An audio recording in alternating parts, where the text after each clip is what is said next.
Well, good morning and welcome once again to Elevenses. I'm Kevin Williams of Survival Skills Rider Training, and this is my twice weekly live webcast, Elevenses. It's Wednesday, the 3rd of September. It's a pretty miserable day out here at the moment.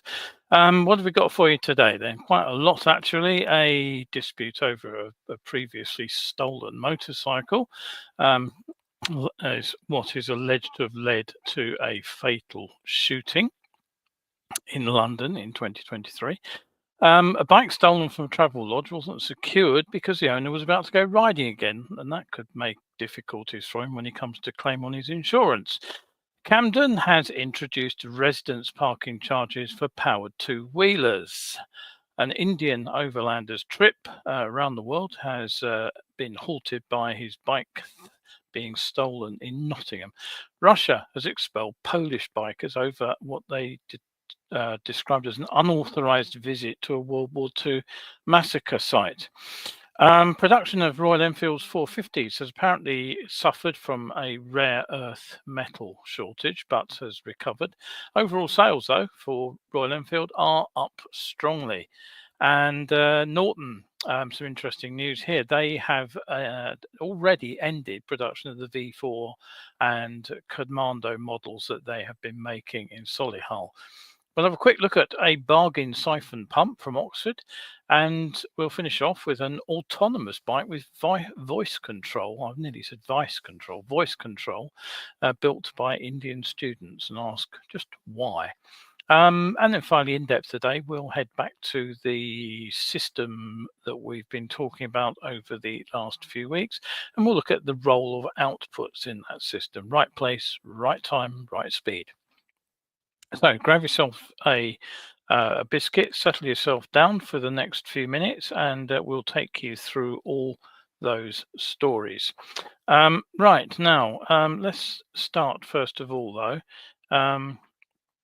Now, yesterday, a story appeared in my timeline, which was saying that more than 400 motorcyclists had been stopped by police in Surrey.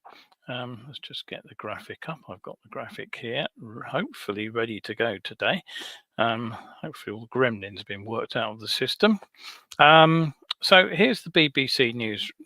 How's the weather? Good Lord. Where's it gone?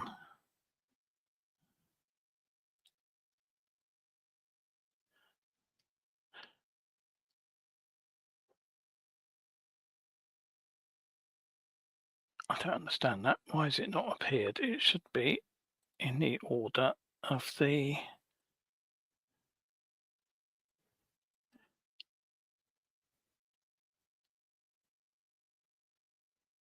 Right, okay. I cannot see that, and the order has gone out of order again in my... very frustrating in my graphics. I'll try to get those up in a moment. But anyway, the point being that the story appeared on the BBC that more than 400 motorcyclists had been stopped by the police whilst they were attempting to deal with issues including speeding and loud exhausts. Now, the key point here really is that this is Operation Downsway. It lasted all summer, and it's designed to combat what they call nuisance riders. Now, I always get a bit twitchy when I hear nuisance riders. What are they talking about? Are they talking about the people that are zipping around on illegal e-bikes? Noise is an issue, yeah, for sure. And the story says that residents in the Mickleham area, and if you know your Box Hill geography, you'll know that that is one of the small places that is near Box Hill. And the story says they complain they must shut their windows and cannot sit in their gardens due to the torture of noisy motorcycles in the region.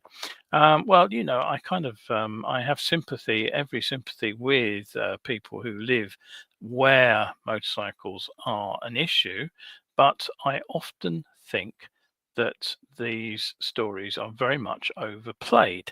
Now, what happened? Well, Chief Inspector Karen Coyne, she said that motorcycles aimed to engage with officers aimed to engage with motorcyclists at bike cafes and other known hotspots. So presumably that's Rikers being one of the cafes which is down there, as far as I know. And whilst they were out on patrol. So was it only motorcycles? No, they also stopped cars. So they stopped over 400 motorcycles, but they also stopped 394 cars. So all well and good on that. So far, we can't say too much about what they achieved, though. This is the big question. The Beeb says that officers can issue notices requiring riders to repair noisy modified exhaust, and that repeat offenders can actually have their machine or their car seized. So how successful was the actual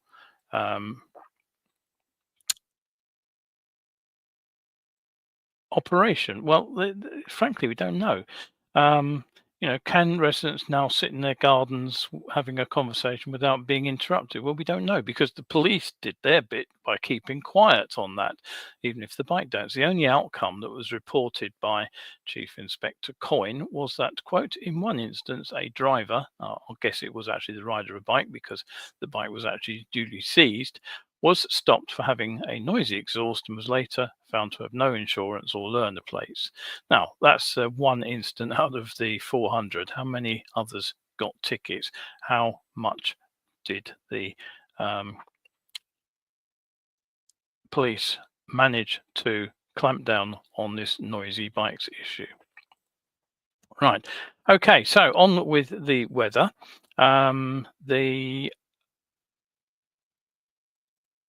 I'm still trying to get the images to work. They're not. I don't know why they're not playing ball. They were working a moment ago when I ran through the show in offline, and now they are not working. All right. So anyway, the forecast. Let me get that up. I can do that very briefly. The weather forecast. What have we got to tell you? Well, summer 2025 was the UK's warmest on records. That's been confirmed now by the Met Office.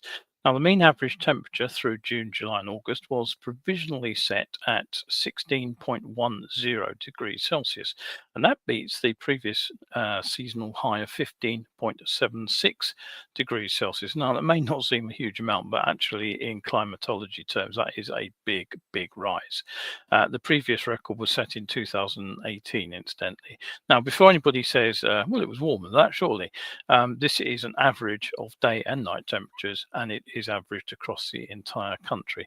And it comes, of course, after the UK experienced the warmest and sunniest spring since data began to be collected. Now, meteorological autumn, however, has arrived with a bit of a bang, as you probably noticed. There's low pressure still sitting between Scotland and Iceland, and that's controlling our weather. And today, a fresh little feature has rapidly developed. It's spun up over Ireland, and it is rotating bands of rain across much of the UK. It was very wet early on today. Now, the heaviest rain could actually bring flash flooding. That does look to be centred on northern England, but also the south. There's a sunnier belt in between, but there could be showers almost anywhere, and it will be windy along the south coast too, and the temperatures will be fairly cool. Now, Thursday does see more showers. They can pop up almost anywhere, and they could merge into longer spells of rain early on before skies clear later in the day. Now, Friday should see high pressure build across the south. It will push the rain away to the far northwest, and the rest of the UK will be slightly warmer. It'll be mostly dry with some sunshine. There'll be some patchy early morning fog and mist first, though. Saturday does, in fact, look like the best day for riding this weekend. It will be generally dry and sunny across the country. It will reach the low 20s, but the rain looks like it will return for Sunday. And so on with some news. Now, the Old Bailey has been hearing about a road rage incident which occurred in Battersea and ended up with a fatal shooting. And the story is actually rather a weird one, because it appears that the incident involved a stolen motorcycle. Now, the bike apparently been stolen from a BMW dealership by a couple, two blokes, Joshua Eno and Tyrone Atwood. The machine, worth £20,000, had then been apparently restolen, and they believed that the second thief was 21-year-old Rico Andrews. Now, what then happened was a confrontation, and witnesses report an argument, a flash, and a scream. Rico Andrews had been shot in the chest at point blank range. This happened on the 5th of August, 5th of October 2023 in Battersea, and he died at the scene. Now, as the pair fled on a moped, one of them was reported to have said that that's karma. Now, Eno denies the murder. He claims the gun may have gone off in the struggle, but it would have belonged to Andrews. Now, the firearm's never been recovered, and neither has the motorcycle, and that particular trial continues. Now, another show, more bike thefts. Now, the first story here is about another rider who thought that his motorcycle was safe at a Birmingham Travelodge because it was, he said, surrounded by CCTV cameras. Unfortunately for Daniel May, though he says he usually locks his Yamaha XSR 900 and had made sure it was secured the prior night, the bike was not secured on the evening it was stolen because he says he was going out again, and it went missing between 7 p.m. and 9 p.m. on Saturday, August the 23rd. Now, Travelodge, they've said they do not own or manage the car park. West Midlands Police are investigating the CCTV footage, but the bad news, I would have thought, is that the lack of that lock may cause problems if he tries to make a theft claim. Anyway, you'll recall a few weeks back that YouTuber Itchy Boots was visiting the UK on a book tour, and her bike was stolen overnight when she stopped at a similar big chain hotel in Swansea. Now, she said she thought it was safe because she stopped right outside the reception. Now, the CCTV footage they looked at there actually showed that a rider on a moped arrived just literally within minutes of her arriving and was scoping out the bike. Now, the locked up bike was then dragged off into some undergrowth in the middle of the night, but for some reason, the gang abandoned their attempts to get the machine into a van, and she was able to find it fairly quickly next morning thanks to an Apple AirTag that she'd actually hidden on the machine. So she was able to resume her travels, albeit with some minor damage. Now, I've lost count of the number of times I've heard of bikes being stolen from these big chain hotels, particularly when they're close to exhibition centres. You may recall there was a wave of thefts involving riders who were attending an all-women bike meet a few years back. Many of them stayed at predictable locations, the big chain hotels near the meeting point, and quite a few bikes were stolen. Now, I got some stick a few days back for criticising MAG's attempts to score political points over the government on the Dead as a Dodo bus lane petition, but it just does seem to me that this really could be a useful focus of attention. Why are there no secure motorcycle parking bays at these sites? It's not difficult to install. They're not expensive to install. It's not as if there's, most of these places are actually tight for space. Taking a couple of parking bays out and putting a metal pole or some ground anchors in for riders to chain their bikes up to would be very simple, not very expensive, and it would be a big help to bikers trying to keep their bikes at places like this.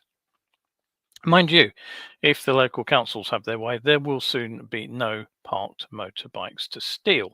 Back in 2023, in October, I reported that Camden in London were the latest council that were proposing to scrap free motorcycle parking bays in the borough, following, of course, in the footsteps of Hackney Council.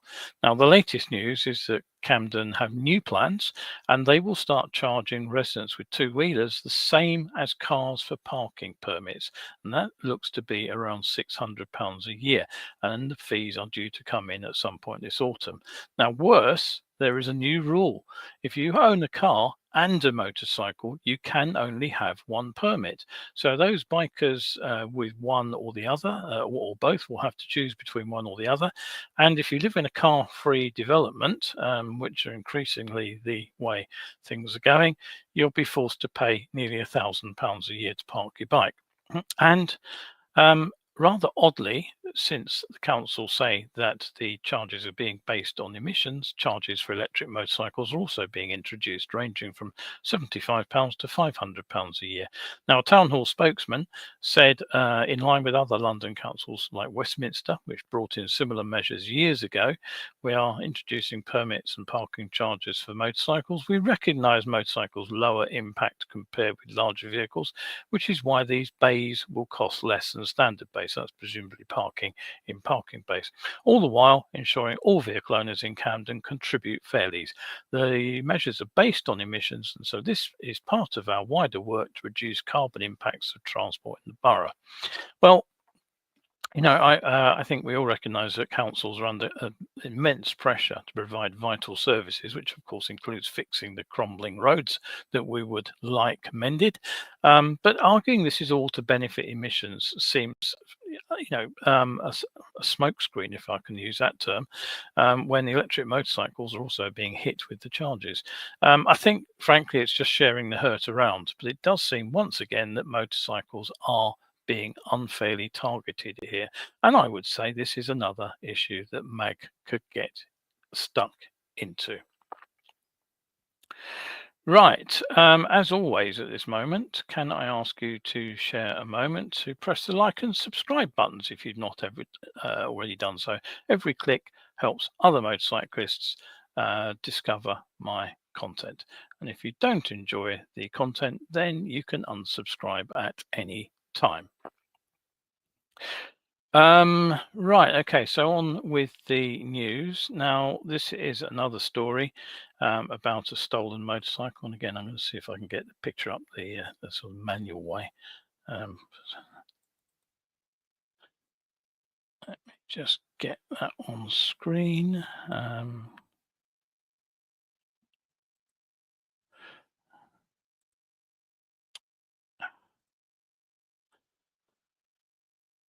This is so frustrating. The tool that I use to publish these shows has changed. It's made it more difficult. The price has gone through the roof. I've had to cut back on my subscription, and the result is that things have got rather tricky with the presentation. So there we have the bike in question. And now this machine belonged to an Indian overlander. He started his journey in Mumbai, and he had plans to ride around the world on it. He'd already done a trip from Mumbai to the UK and back again. But unfortunately, his round the world trip has come to an unscheduled end because his KTM, along with all his belongings, were stolen in broad daylight in Nottingham, UK. It seems he was having breakfast with a friend when the machine was pinched, along with his passport, money, documents, and all his electrical gear. Yogesh Alekari, he was planning to head to Africa for the next stage of his ride. So obviously, if anybody has news of the bike, dropping the local police a line would be appreciated, I'm sure. And by the way, I think that's actually Piccadilly Circus in London rather than Nottingham. Now, back over in Russia, it seems that the police there have expelled 39 motorcyclists for violating Russian law, allegedly violating Russian law, I should say. It seems that they were attending a ceremony for the victims of an infamous wartime massacre of Poles by the Soviet secret police. The Kochum Polska, I Love Poland motorbike association, they were visiting a cemetery in the town of Mednoye, which is the final resting place of thousands of the victims of the Katyn massacre, which was a mass execution of almost 22,000 Polish military officers, which was carried out by the Soviets after they invaded the eastern half of Poland. Now, the group reportedly carried out a torchlit vigil, praying and singing their national anthem. Local police said they'd acted on media reports. They'd identified all the participants in this memorial, and they had accused the 39 Poles of violating the rules of entry and stay in the territory of the Russian Federation. So they've also been banned from re-entering Russia for 5 years. Pro-Kremlin media outlets promptly displayed the group as Nazis and Polish supporters of Hitler, and claimed that the activists were using Third Reich symbolism and that they were all linked to a far-right group. No photos from the cemetery show any such symbols. Now, let's have a look at some of the latest biking news. As you probably guessed, we're kind of in the middle of the sort of quiet season for motorcycle news. There's nothing much happening at the moment, but something interesting from India and Eicher Motors, they're the company behind the Royal Enfield brand. They reported that there was a shortage of rare earth magnets, which disrupted their first quarter production of their Himalayan, Scram, and Gorilla models. Those are the bikes with the 450cc engines. Now, the shortage is down to an export ban by China. China controls 90% of the global production of these essential metals. And the shortage has disrupted the entire global auto industry, but it's prompted a rush to switch to alternative materials. I did a little bit of digging to find out what this is all about. Now, these rare earth metals are commonly used in permanent magnets. Now, that's important for electric motors, and that's had an effect on EVs, including e-scooters made by the fellow Indian manufacturer TVS, who said they're looking for ways of avoiding having to use rare earth metals in their motors. Ola Electric, another Indian outfit, they say their own rare earth free motors will be on their bikes from December onwards. But I don't quite understand why that affected the Royal Enfield production line, because these are ICE motors, and motorcycle alternators usually these days have electromagnets which require only copper and steel. There's none of the rare earth necessary to create a permanent magnet. Unless, of course, the bikes did actually use old-fashioned permanent magnet on their alternators. Anyway, whatever the cause, the production suffered. The production between April and June 2025, that's their first quarter financially, dropped by almost half from the second quarter in the previous year. Output since recovered, and Eicher have said that they started working on the alternative material several months back. So if I find out any more about that, I will let you know. Anyway, the shortage doesn't seem to have affected Royal Enfield's overall performance. The brand actually reported a 55% increase in sales this August, 114,000 motorcycles sold, up from just under 74,000 in August last year. Now, the bikes that saw the biggest rise were the 350 models, which were up 61%, but the 650 twins also performed well. They were up 23%. Domestic sales, 103,000 bikes went to India. That was up 57%. Just over 11,000 were shipped overseas, and that indeed marks another 39% increase year on year. So Royal Enfield doing well. Now, another surprise story here is from Autocar in India, and that indicates that Norton here in the UK have actually ended their production of the existing V4SV, V4CR and Commando 691 models at their Solihull manufacturing facility. It says that the final units have already rolled off the production lines. Now, the move is explicitly tied to the upcoming launches of new bikes, which are expected in November 2025. The same article actually does say that production has already been switched to the expected new models, which are likely to be launched at the Milan EICMA show. Now, the bike that's going to appear, that's from Solihull, looks likely to be a revamped version of the V4. It's been teased over the last few months, and that is expected to be the first of their new product lineup. Now, the Economic Times of India, they report that under TVS Motors guidance, Norton is being positioned as a super premium motorcycle brand, with the next generation superbikes launched in Europe in the first quarter of the next financial year. So that would tie in with a November unveil and production already starting. The executive director of Norton, Richard Arnold, he said, as one chapter ends, another begins, and the waiting is now almost over to reveal our exciting future. Norton's rich and storied history has always been built on forward-thinking mindset. Now, Resurgent reflects a bold vision for these legendary British motorcycles. Now, as you've been likely following, Norton has been working on 2 all-new mid-size engines, that's the reports anyway, which are expected to be manufactured in India. One's expected to be a 400 to 450cc single, the other a twin, somewhere in the sort of 600, 650cc bracket. Now, just why the existing models have been dropped, that's a question, isn't it? Because TVS invested a lot of money in fixing the faults on the Stuart Garner era machines to make them roadworthy. I'm guessing that these bit-by-bit fixes have actually been very expensive. And I also believe the bikes were built under the rules covering these very small production runs, and I think this means that they could manufacture them without having to meet current emission standards. Now, I suspect that if Norton want to increase production to decent levels, then that motor may have required a complete rebuild, complete reworking to meet Euro 5 plus, and of course any future standards. I'll actually be rather sad to see the Commando go. Probably that can't meet the standards, because I thought it was actually a lovely looking machine despite all the Stuart Garner era problems. Now, if you've ever tried to help out someone with a problem with their motorcycle, then if they've run out of petrol, one of the biggest problems is actually getting fuel from one bike to another. Now, I've performed that Good Samaritan act on a number of times. I've actually needed fuel once as well myself.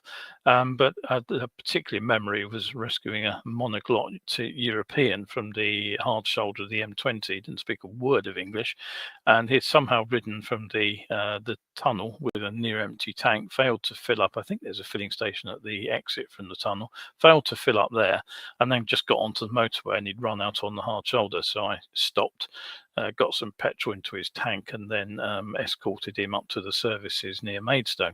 Anyway, if the tap is the sort of the old-fashioned affair on the side of the petrol tank, then it's usually easy enough to pull off one pipe and just run the fuel into a handy container. I remember spending several minutes topping up one bike with a paper coffee cup. It took a while, but we got enough petrol into the bike to ride up to the next filling station. But I've seen somebody dissolve a plastic mug trying to do exactly the same. I've also carried a siphon tube in the past, but frankly, having ingested some fuel by sucking on the end of it really isn't a great idea. So I do tend to think that Oxford product stuff is often overpriced and often unnecessary too. But this little siphon pump struck me as an absolute bargain when it appeared on my feed last week. The recommended retail price is just £6.99. Basically, all you do is stick the short end in the petrol tank, the long end into the container that you want to deliver the petrol to, and then squeeze the pump, and the petrol flows from one to the other. So if you're out and about riding anywhere where you may need something of that nature, then it might well be worth looking into. Okay, so what else have we got for you? Well, the electric motorcycles, yeah, we've seen a few production models, but mostly what we're still seeing is startups and even university projects. And this particular machine is exactly what I'm talking about at this point. Would be if I could get the picture up again.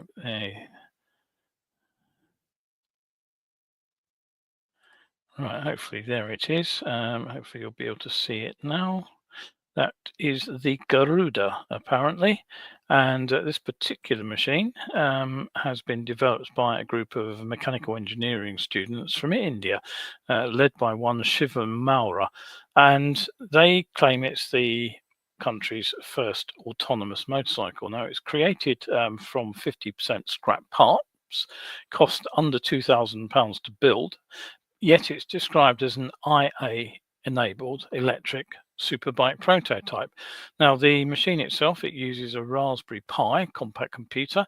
That's the machine's central processing unit, and it comes with two high-range sensors which continuously scan the road ahead, providing what's described as a real-time assessment of road conditions. And this is said to enable the bike to react proactively to potential hazards. If another vehicle approaches within 12 feet, for example, the Garuda slows down automatically. 12 feet sounds a bit close to me, but I guess they are riding in India. Now, the Raspberry Pi has Wi-Fi connectivity, of course, and that apparently is used to further enhance its capabilities, allowing for seamless interaction and control via a voice command. So you can say, stop at 3 feet away, and it will come to a stop 3 feet behind the stationary vehicle. And you can say, come here. Why that's useful, I've really no idea. But the report says that if an object is detected within 3 feet, the bike can come to a complete stop on its own, even without the rider engaging the brakes. Now, presumably, this involves the rider moving actually at walking pace or below. And the rider doesn't actually need to put their feet down either. The bike can balance itself via a pair of small jockey wheels, which is just as well, because looking at the riding position, putting your feet down is going to be particularly difficult. Now, the team say that the motorcycle is capable of long distance travel. It has a range of 220 kilometers in eco mode and can go 160 kilometers in sport mode. And they say that the battery can also be fully recharged in a mere 2 hours. Now, that suggests it's not particularly high capacity, and that suggests that the sport mode probably isn't very rapid. But my guess is that it probably won't matter, because most riders will actually want to get off this bike in 100 meters rather than 100 miles. It looks like a mobile torture chamber to me. Now, I've said before, producing something with an out there design may well capture the interest of other designers. They often win prizes in design shows, but any motorcyclist who is even vaguely considering the switch to electric motorcycles will look at this and simply ask, is that actually a practical bike? And anybody who doesn't have any interest in electric bikes will simply ask why. Now, there is a video to hear to see. Let's just put the link up for you. It is in Hindi, so you will have to just watch the picture. But it is quite interesting to watch the construction going on. Right, so Sue's looked in, and Sue's actually commented. She said she was at the big bike meet when the machines were stolen. Yeah, I knew that somebody on the show had been there, and yeah, you've just reminded me. Of course, it was you, Sue. Thanks for chipping in with that. Right, now into the final segment of the show, where I look at a topic in depth. And if I can find my graphic, which, as I say, I carefully prepared before the show, I will try and get it up on screen. But we're back to systems. The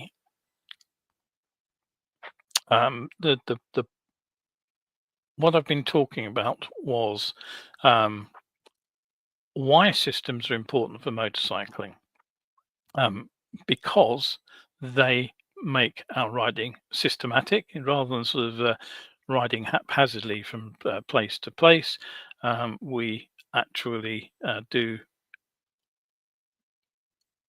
manage to organize our riding. That's the important thing. So again, let's just try and get the picture up that I want. This is the first one of the two. Now, this is the No, it's not. That's completely the wrong picture. That's the correct picture. There we go. Inputs on one side, processing in the middle, outputs on the other side. And that is the basis of any system. Now, the important point is that whilst the outputs are really important, because that's what we actually do with our machine, it's the position, speed, gear, acceleration elements of the motorcycle's system of control that the police talk about. It's all about getting into the right place at the right speed at the right time. They are the visible physical actions that determine whether we flow smoothly through a hazard or we end up in trouble. They're important, but the thing is, they're easy to see. We see the outputs every time a rider carves a sort of smooth flowing line through a bend. We also see the outputs from the system when the rider runs in too fast, runs in offline, and runs off the road. We see the outputs when a rider is able to take calm action to make sure that they're not involved in an instant when a car begins to pull out from a side turning. Maybe they hit the horn. That will be an output from the system in that case. Maybe they will brake or swerve. That's all an output from the system. But if they fail to see what's happening, if they fail to anticipate what's about to happen, then they will end up joining the massed ranks of riders who've been caught up by a Smithy. We see the outputs when a rider makes a successful pass of a slower vehicle, but we also see the outputs when that rider fails to notice that the car's just about to execute a right turn as they commit to passing it. So in one sense, the output stage is crucial. It's where our decisions actually translate into real life safety. But this understanding that the outputs work or they don't work is crucial, that two-way split. Now, as I said, the outputs are what we often see, what we frequently measure. I've got some assessment charts I've acquired over the years from various places, which have actually got tick boxes, some of them for position, speed, gear, and acceleration. So understanding the difference between just applying a system by ticking off the boxes and being systematic where we actually make the right decisions is really important. The outputs from a system do not stand alone. Now, this is a crucial truth that's often missed when we stop talking about systems. We start talking about systems. It's not the system itself that keeps us out of trouble, as I had rather our big argument with a well-known ex-police instructor from southwest England about this. It's being systematic in our approach to riding so that we are consistent and disciplined. That's what helps us come up with the appropriate outputs to cope with any situation. So the outputs come at the end of this chain that began with the inputs, the information that we gather in what I prefer to call the search element of systematic riding. We're looking for anything that's useful at this point, remember. Road signs, traffic behavior, surface conditions, weather. We can hear a siren, we can smell fresh cut grass, we can even feel the slippery surface. That's all useful in that information gathering stage. But then we have to have an understanding of what's happening. If we don't recognize that the freshly cut grass could mean that there's a hedge trimming tractor just around the corner, or that the slippery surface that we're feeling through the tires is actually us heading into the middle of a big diesel slick, then we're not going to process that information correctly in terms of what we're going to do next to minimize the risk. So it's those two stages. When they're complete, inputs, the processing stage, only then do the outputs appear where we actually get the motorcycle positioned, slowed, accelerated, and steered. And so that's the trap. If the inputs are poor, if the processing's flawed, if both, in fact, are not up to scratch, then the outputs will be wrong. There's no way that the outputs will actually do the job for us. So if we don't spot a car edging out of a junction because it's an input failure, or we misjudge the driver's intentions and think they're going to stop, and they don't, then that's a processing failure. We'll likely choose the wrong speed, the wrong position. It's an output failure. So At that point, even the most technically skillful rider will not rescue a decision because it's based on that faulty information. So we must understand that systems are integrated, they're not a checklist. Outputs matter enormously that determine what we do, but um, no matter how much time we spend working on our technical skills, if we put the wrong information in, garbage out. Now, a well-known instructor is currently pressing for high-speed braking practice, suggesting that this would cure many bike crashes. Now, I don't disagree that many riders don't actually brake well from high speed. I frankly will admit myself that I was shocked when I got onto the track and discovered just how hard I could brake, even allowing for grippy tarmac.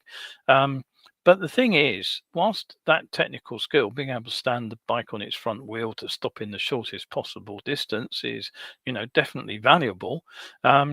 But it's not going to get us out of trouble if we didn't see the hazard that we needed to brake for, or if we didn't process that information rapidly enough to realize that braking was actually our way out of trouble. We need to get these inputs, these processing elements of the system nailed down first before we start worrying about technical performance. Safer riding, it respects all three of these stages equally. So let's get working on gathering the right inputs. Let's get working on developing the insight necessary to process the information to understand what happens next. And then we can use our carefully honed technical skills, our output processes effectively. And that's when we will see the outputs from the system flowing naturally as visible proof we got the first two bits right. But that's the three-part system. There's a fourth part, and it's often forgotten. So I'll be looking at this next week. It's the review stage. Is what we're actually doing working? And if it isn't, what are we going to do next? So that is it from me today. Right now, I have was about to run the closeout video, but that seems to have gone missing. So anyway, remember, if you do enjoy these shows, do look at my coffee pages where you can support me. Sue, I mentioned earlier, is a supporter. Thank you very much indeed, Sue. And the show will be back on Sunday, and I will do my damnedest to work out why these slides aren't working. I've completely messed up my videos now as well. So the closeout video is missing. So I'm just going to finish by saying thank you very much for looking in. If you are out there on the bike today, do watch out for the frequent showers. The next couple of days don't look, tomorrow doesn't look too good either. Friday looks a bit better and Saturday looks like a good day for riding, but Sunday looks like a bit of a washout at this distance. So if you are out there, do stay shiny side up, and then I will hopefully see you for the next show.